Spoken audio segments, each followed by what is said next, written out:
So where better to start than the cancerous mass that is this game's story? The first question, one who's not too familiar with Other M might ask, is why is story important in a game? Well, it's important to this one. In fact, according to the creator, the primary purpose of this game appears to have been to tell this very story. Now, if a game can't accomplish its main goal, then that pretty much undermines its entire reason to exist. And as you can probably imagine, the direction I'm going with this is that Other M's story simply doesn't work.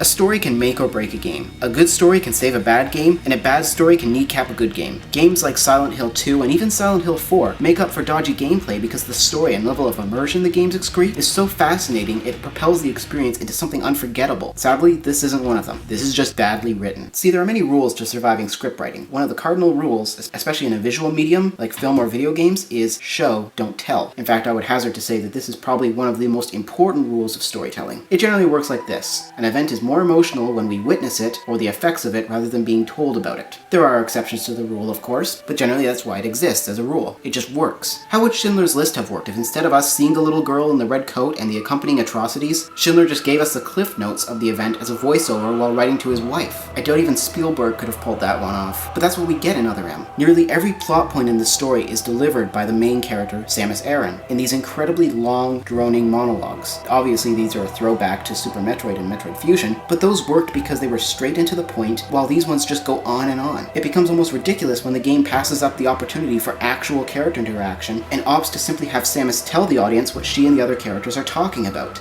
To answer his question, I recounted the details of what had brought me to this place, and then I asked what circumstances led the Federation here. That's exactly the problem. Most of the game is just exposition. It's just characters, usually Samus, explaining to the player what's going on and how they're feeling. But this process doesn't actually make us care. It's just telling us that we should care. My racing thoughts started to frustrate me. It's further confounded when Samus explains things that are blatantly obvious to even the most rabid of her fans. In one case, a character is talking to himself before realizing that the character next to him has fallen asleep. Rather than showing this visually, which would have looked far more natural, the character says to himself, "Didn't mean to wake her. Guess I ought to be quiet." Now, aside from that being incredibly pointless, it's harmless enough.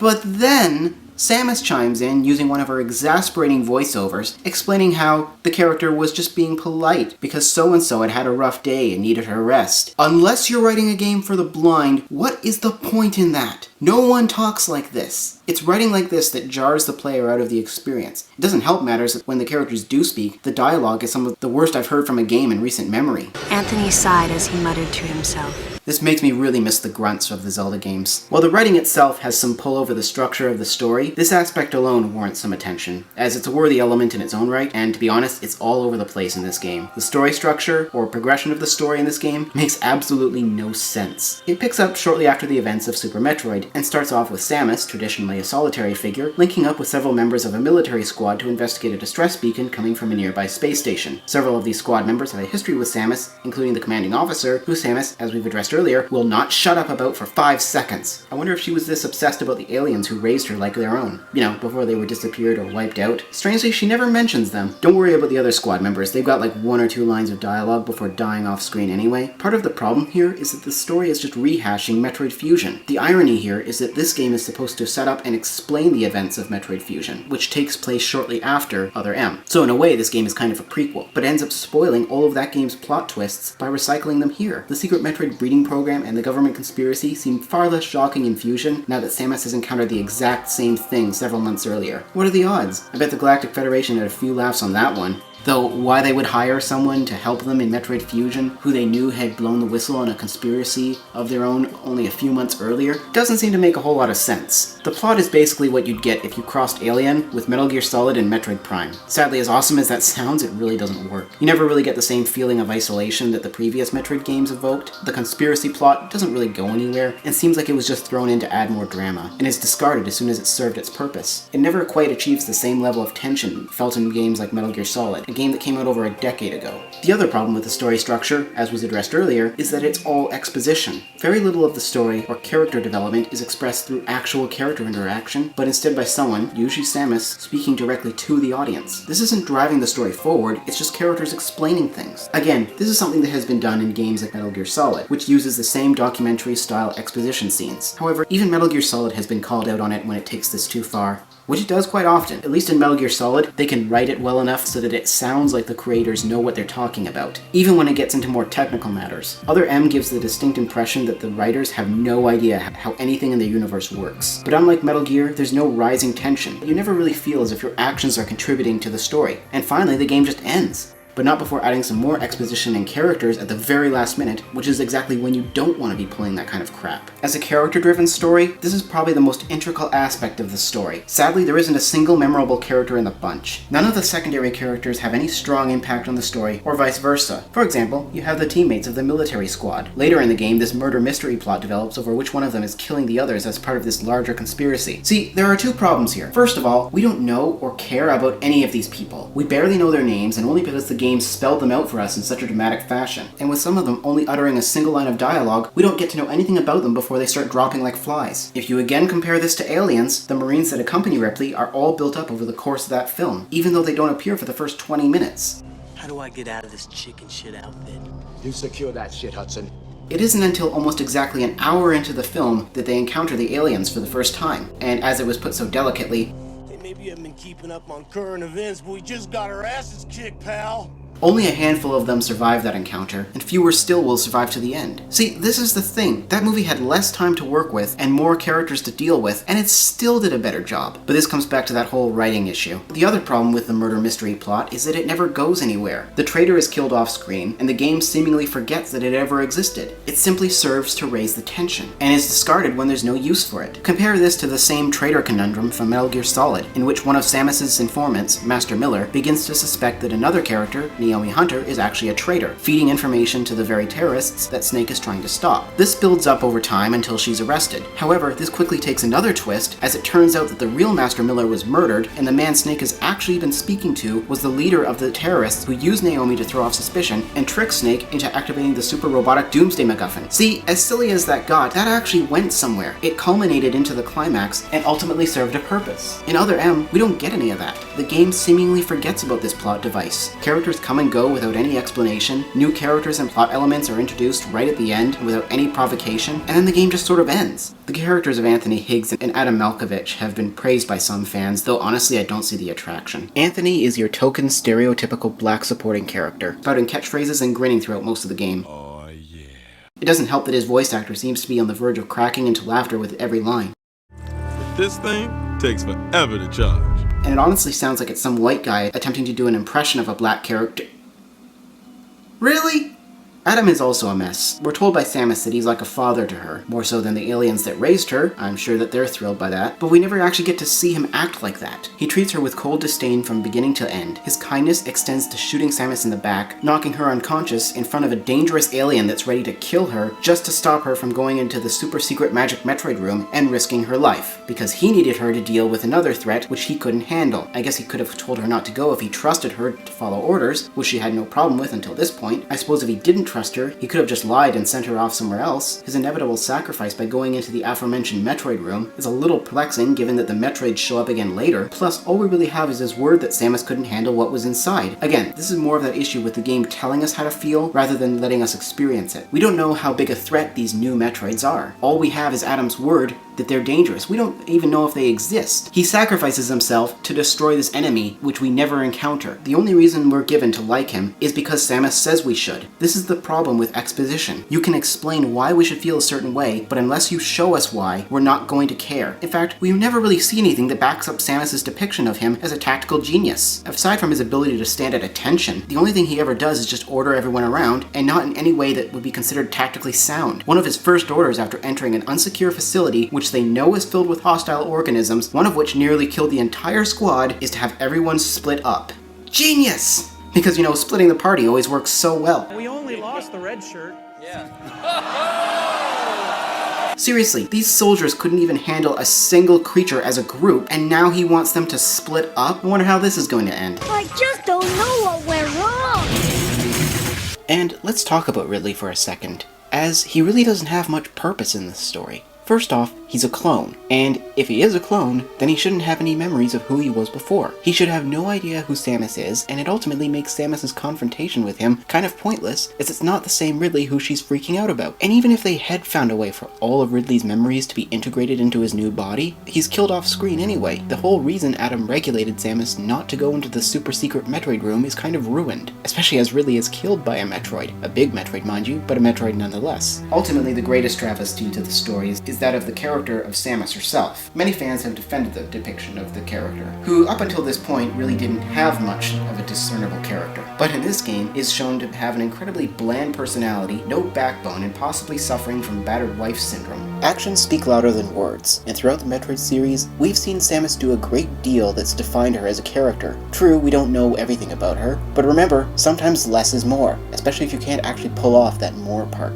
I have no problem with having an emotionally fragile Samus. You can have a strong female character who is also emotionally fragile. Take Ellen Ripley from the Alien films. She just watched her friends and crewmates get slaughtered by one of cinema's scariest villains, and then narrowly manages to evade it after it stalks her through an abandoned spaceship, which is subsequently destroyed. Now she's plagued by nightmares of the creature, and can't even speak about the subject without becoming visually shaken. No one believes her story, and aside from being considered mentally unstable, is stripped of her command. Furthermore, 57 years have passed while she was traveling through space in cryosleep, and in that time, her daughter has grown old and died, apparently because of cancer, according to the script. The daughter was going to be turning 11 when Ripley was expected to return, so yeah, she's got issues. But she still goes back to the planet where it all began and faces her fears. When she actually comes face to face with the creatures, she does lock up momentarily, but she powers on and fights not only to defend herself, but also the innocents who she wants to spare from suffering in what she did. She's able to do so while pulling off a wide range of emotions, and clearly emerges from the story as a changed person. Samus has none of this. She portrays little to no emotion throughout the whole story, and seems exactly the same at the end as she was at the beginning. She never stands up for herself, making a snarky remark when your boss isn't looking doesn't count, and when she's faced by the source of her fears, the monster, Ridley, a character she's faced 6 times already, once in Metroid and Metroid Prime, twice in Metroid Prime 3, and twice again in Super Metroid, she freaks out. Some have argued that she thought she had killed him for good this time, which would make sense, though one would think she would have thought she killed him for good the first time. At this point, his seeming immortality shouldn't really be all that shocking. Even if you don't count the Metroid Prime trilogy, and I don't know why any sane person wouldn't include such a critically acclaimed series, she's still faced this villain and killed him on several occasions. And for those people who never played a Metroid game before, who Nintendo had hoped to attract with this title, Nintendo did a pretty poor job of explaining why exactly Samus is freaking out over this creature, as there's virtually no explanation leading up to this as to what this thing is and what the big deal is. This is one of those plot points that did require exposition, but instead, someone who's never played a Metroid game gets this. Okay, let's see a big dragon thing. Alright, let's do this. Wait, what are you doing? Why aren't we fighting? Are you crying? Okay, now I'm a little girl. Wow, I don't know who's more incompetent, Samus or this dragon thing for not killing her when it's got the chance. Stop screaming at me, Mr. Dragon! I'm trying at— oh, there it goes. And the black guy's dead. Didn't see that one coming. I'm telling you, man, the black guy always dies first. Wish I'd gotten to care about you, but to be honest, you were just kind of annoying. I'm not racist. Some, including the manga, have claimed that this is post-traumatic stress disorder, but there are a number of problems with this. For starters, this is the first time in the games that this has been addressed, and the issue is just glazed over. There's no context given to the scene unless you already know about Samus and Ridley's history. You have no idea what's going on. And even after reading the manga, it really does seem that the post-traumatic stress card is just played as a plot device. It never really seems to be a legitimate, recurring part of her character, and only crops up at moments which will provide the most dramatic tension. It's just like in the movies when someone needs to start a car in a hurry, and it never seems to start right away. It just feels like it's being taken advantage of by people with no appreciation for the actual disorder. PTS isn't something that just crops up whenever it's dramatically convenient. It's something that you have to live with. And again, something that a film like Aliens did a much better job of with less time. Point is, Samus isn't identifiable. We're told that she's sad because of the death of the baby Metroid, but we never see her reflect on this. Punch one of the squad members for making a crack about the baby, or tell Adam off for simplifying your relationship with it. Give us some understanding of your relationship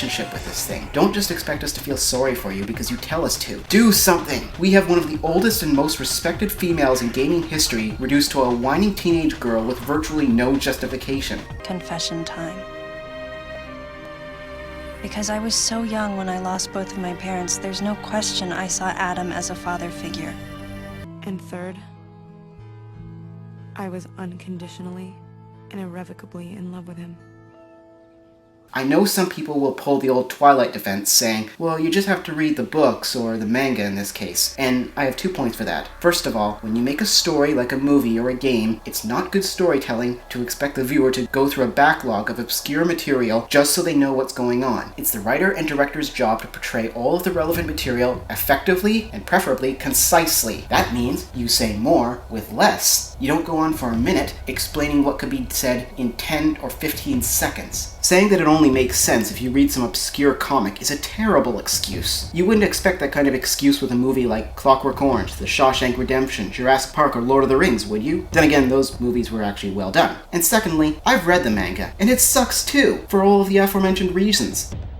Samus ultimately doesn't really serve much of a purpose in this game, as most of the plot points are resolved outside of her influence. She's seemingly regulated to running errands for Adam, and she was more than willing to let the conspirators actually get away with what they were doing until one of her teammates showed up at the last second. He was the one who saved the day, not her. Most of the time, she just gets in the way. This just feels like wasted potential. The idea of a story-based Metroid game centering around exploring and uncovering the character and backstory of Samus had me wrapped up like a lonely facehugger. But what we've got here is some of the worst writing imaginable. The nickname comes from the fact that the purpose of the signal is to draw attention. Centered around a conceited, boring, and unrelatable character who traverses a plot so bloated and ridden with cliches that you'd find it almost impossible to believe that it was actually written by a fully functioning adult. Do you know what? It just goes to show, people with brain damage are the real heroes in the end, aren't they, at the end of the day? Brave. And ultimately, what was the point of this game? Well, it was to tell a story, and the focus of the story is exploring Samus as a character, but what do we really learn about her that we didn't already know? It was established that she was an orphan, likely because of the space pirates, that she was raised by aliens known as the Chozo, who enhanced her physiology and gave her the power suit before they disappeared or were exterminated, that she joined the Galactic Federation military under the command of Adam Malkovich, who died supposedly saving her life, and that she became a bounty hunter. Most of this is retreaded in this game. It never really goes far beyond Samus just giving us the gist of this. We never get to experience it or grasp how this shaped her as a character. Compare this to a film like Batman Begins, which also retreads ground that had been covered in films. But it doesn't just pass over events like the death of Bruce Wayne's parents, it shows how it shaped him and made him into what he became. It's also an integral part of the story and his character development. He begins the movie as a grief-stricken, violent, lost soul with no direction in life, who wanted nothing more than to make his parents' killer suffer. We see him at his worst, and we see him rise to his best. It all culminates with the repetition of the phrase, "Why do we force? So that we can learn to pick ourselves up."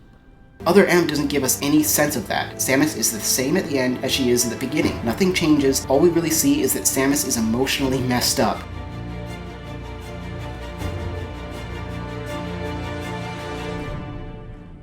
Life, no matter what form it takes as it's born into this often cruel universe, should not be tampered with. That was Adam's philosophy.